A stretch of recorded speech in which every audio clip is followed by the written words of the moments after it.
I want to share my Facebook experience, hoping it will teach others to take the precautions of avoiding situations like this one. Over a year ago, a guy in his early 20s from Sudan added me on Facebook. His name was Muhammad, but he goes by Mido. It's not uncommon for me to stumble upon people from Arabic-speaking countries, as I was very active on YouTube and Google+, usually discussing the Iraq War, 9/11 truth, and current events throughout the world. I always encountered intelligent people who I learned from. I figured he was like the others, wanting to share and learn new information. At first, he seemed completely harmless. We'd discuss politics, religion, and stuff like that. He also added my fiancé, and they began to discuss the same topics. We genuinely believed that he was a decent individual from an oppressive country. My fiancé would even talk about how he felt terrible for the poor guy, and how he wished that Mido could live in the United States. He claimed that he fled from his country to the UK during the Sudanese Civil War until the UN intervened. He said that it is required for teen boys to enlist in their military and that they are forced to commit horrible atrocities. He explained further that he returned to his country but never explained how he managed such a thing without being detained. Then things got weird. He became obsessive and would try to act like my boyfriend or husband. He'd flip out when he saw photos that he found revealing, and he became jealous over a few male friends of mine, even friends that I've had for years. He kept telling me to leave my fiancé of 4 years and would pick fights almost every day. He hacked my email and I was able to see where it was hacked from, as Gmail allows you to do so. Sure enough, it was hacked from Mido's town and country. I confronted him about it, and he said he was trying to find out any horrible information about me. He caused so much trouble that my fiancé and I were arguing almost every day. I blocked this man many times and he just created more accounts. Finally, I just gave up and began talking to him again, hoping that the nonstop harassment would lessen. Then I got in a fight with my friend's girlfriend.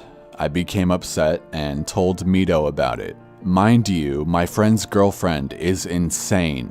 She tried to fistfight everyone. She spreads vicious rumors and lives a dangerous lifestyle. Mido added himself to the scenario to find out any dirt on me. This girl knew very little about me. She dated my friend of 10 years, but I never shared personal information with her. She told him the most ridiculous stories. He argued non-stop, saying this was all true, that she can see the, quote, real me, even though she knew very little about me. Without going into the realm of nonsensical gossip, I created an enemy without doing anything to deserve what she did to me. She messaged my fiancé saying I slept with people that I barely knew, and endless amounts of worthless babble. Mido argued with me about this gossip non-stop. I was getting irritated, but thought it was just nonsense, until he befriended my enemy by talking to her more often. He was trying to get her to physically attack me, and at one point when she was stumbling to her apartment drunk, which just so happens to be only 4 doors down from my mother's house, who I'd stay with to visit her and my stepdad, she bolted over to my mom's door. Thankfully, it was locked, but she tried to pry it open anyway. This made me sick because this was my mom's house. My stepdad was dying of cancer at this time and was extremely weak. The thought of this terrible, drunk woman breaking in made me angry. I thought, what if she hurt my parents? My mom has a heart condition and my stepdad was clearly in no shape to be prepared for such a thing. I blamed Mido for this 100%. I kept thinking about this girl breaking in my mom's house and hurting my stepdad, knowing it would probably kill him. I began staying there quite often. This was my situation and I was going to deal with it. I felt that I had to stay there, that if anyone would get hurt, it would be me, not my sick parents. My fiancé and I were on edge constantly. He was just so outraged over the thought of this awful woman harming my family. Things only got worse. I have a friend that I met in college who is a guy close to my age. Mito would throw a fit if I even brought up this guy's name.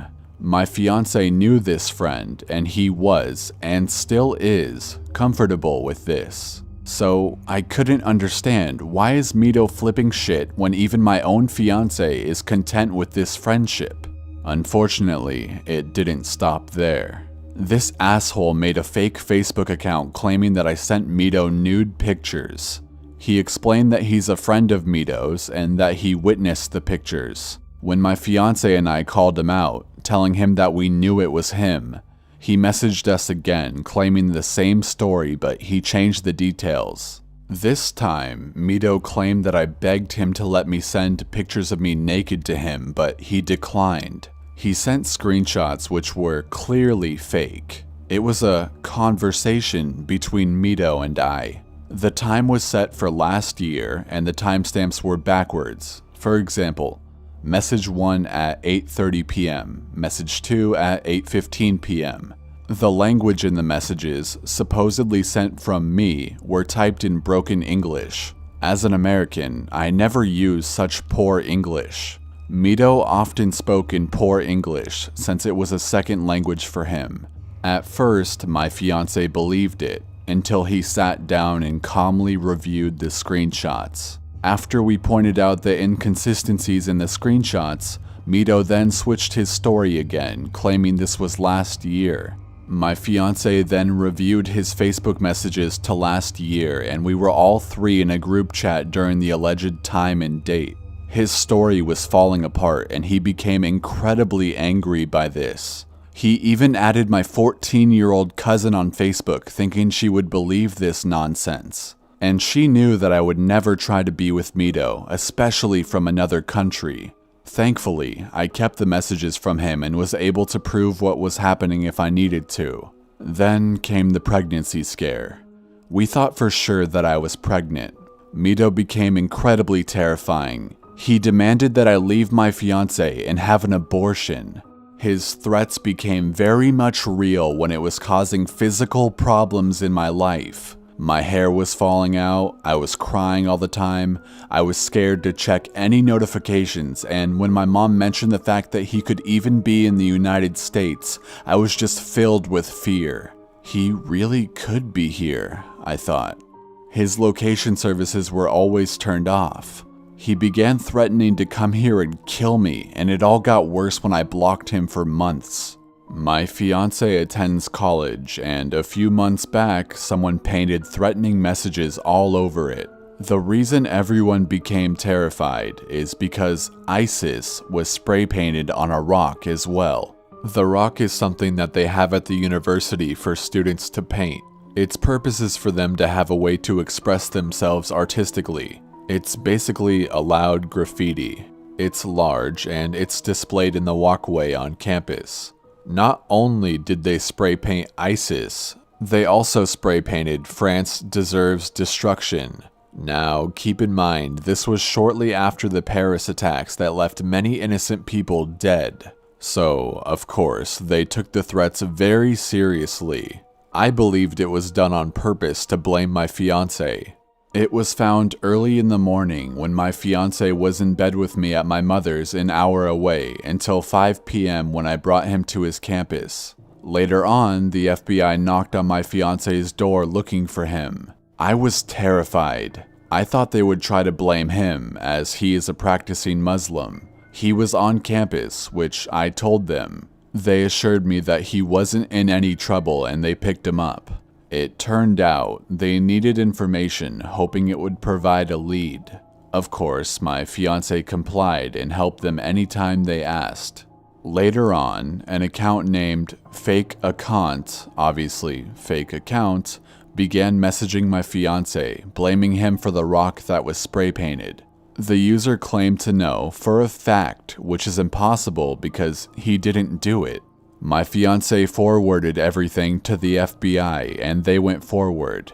Just the other day, that same account messaged me, claiming to be Mito's girlfriend and talking about how I'm a pathetic bitch obsessed with her boyfriend. I knew that the person was not his girlfriend, and I also knew that I am not interested in Mito at all. In fact, I begged him to leave me alone countless times.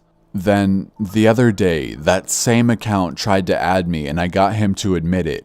It's Mito. I can't say with absolute certainty, but with the information I know, I believe Mito contacted someone in our area, convinced the person or persons to paint the rock, and then blame it on my fiancé. I found out later the SWAT team and federal agents went to his parents' house first. Once they realized my fiancé had an alibi, they just asked if he knew anyone who would do this. I was extremely angry over this. Not at the FBI, of course. They were just doing their job.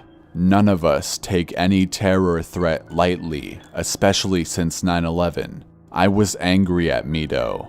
The federal agents were extremely kind, and they even calmed me down when I was freaking out, thinking my fiancé was in trouble. I knew Mito did this. I also found it strange that immediately after contacting a guy near my hometown, Mito pops up, trying to add me from the fake account. He's even contacting me now, after I thought he was gone.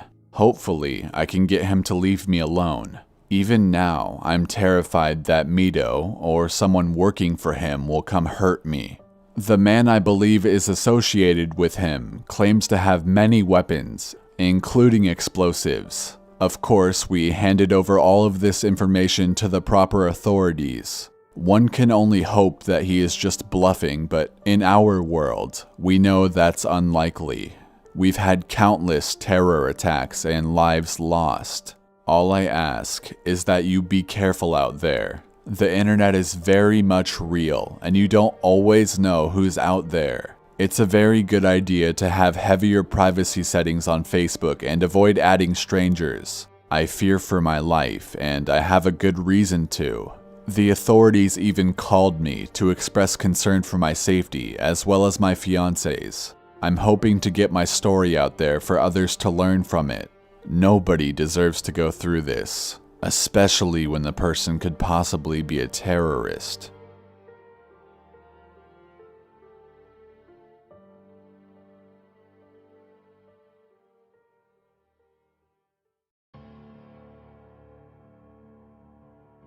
A little backstory. I'm female and 15. This only happened a few weeks ago. Also, I want to say that I was a complete dumbass in this situation. Please just learn from my mistakes about your security on the internet. Names have been changed for their privacy, so let's just get to the story. Around mid-December, I met a guy named Will on the game Roblox. One day he asked me to Skype and I did. First off, I had my full name, number, which I didn't realize was public, and city on there. Me, Will, and another guy named Sean would Skype regularly. I introduced my cousin Kate, and later, Will introduced one of his friends named Brian. Me and Brian instantly bonded. The first time we talked, he admitted his depression to me. I had talked him out of killing himself more than once, and he also had developed a pretty intense crush on me. Once, while on a call, I realized they could all see my number. Brian quickly got it while I tried to take it off. I trusted him, so I didn't mind so much. He called me on a private number right after, as a joke. I would let out bits and pieces of my information over time. What could he do with little snippets of my life, right? I thought that because he liked me, he wouldn't use any of it against me. He used Facebook to find out my family's name, then used White Pages to find my address and my dad's number. He always said he wouldn't do anything, and I trusted him. Kate's information was found the same way. Other drama between Will and Brian were escalating too. One day, Brian left the call because he was mad at James for something stupid. Kate, Sean, and Will and we were all talking. They told me and Kate a lot of past drama with Brian, involving him being a dickhead and causing Sean to go into a spiraling depression. Will had actually blocked Brian for about a year before he had recently thought to give him a second chance. During this call, Brian sent me a Facebook photo of my family and I. Our conversation after this went as follows. You okay? Why do you have that? Please don't stalk my Facebook. Not yours. Not my family's either. Okay. I told this to the people on call, and we all decided it was a good idea to have us all block him. God, I wish it had stopped there. See, the issue with Skype is that when you block someone, they can still technically talk to you. We had a bunch of old group calls that he could get through to us with. Kate and I decided to let Will do the talking. At first, Will was a little harsh. We continued to leave groups he tried to talk to us in, and then Brian got angry. He sent over 10 pizzas to Kate's house, without paying, of course, and threatened to send them to mine. This scared the shit out of Kate. Parents got involved with that one. Will began to take things more seriously. Conversation went on for over an hour, and Brian began to try and guilt us. He said he was sorry and he was going to kill himself, etc. But the damage was done. Finally, I had responded to Brian. I said what he did was unforgivable, and I just couldn't be friends with him. Kate also did something similar. Over the next 2 days, he continued to try to contact us via old Skype threads. We ignored all of these. None of us have heard from him in over a week. Will saved the situation for Kate and I. It's interesting how I thought Will was the one who I shouldn't let have my information, but Brian was the one I shouldn't have trusted. I'm a lot more private about my information online now, and I'm also lucky things didn't escalate more. Yeah. I spoke too soon about things escalating. On February 10th, the plot thickened. So one of Brian's real friends, who I still had on my Skype, was kind of acting weird. Me and Will assumed that it was Brian, so I blocked him. In another old group thread, Brian said it was really his friend and that I should add him back. We called it as complete bullshit. I left that chat. Then, in another chat, he sent a message with all my info, including my name, age, photos, address, parents' names, etc. He said he was tired of us being dicks to him, which we weren't. I told him that threatening me isn't going to work and that I will not take him back as a friend. Just after I left the group chat, he said releasing. I know this because Kate was still in the chat and she saw it. Kate said we have evidence of him basically stalking us and threatening to leak a minor's information. But he said it was legal because it's public information. Will contacted people who said that it isn't legal. In a group chat with Will in it, Brian and Will talked. Will said he would fuck Brian up if he did shit to me. Brian said he wasn't going to leak it because it wasn't worth it. Again, don't be the fucking dumbass that I was and let people get your information on the internet.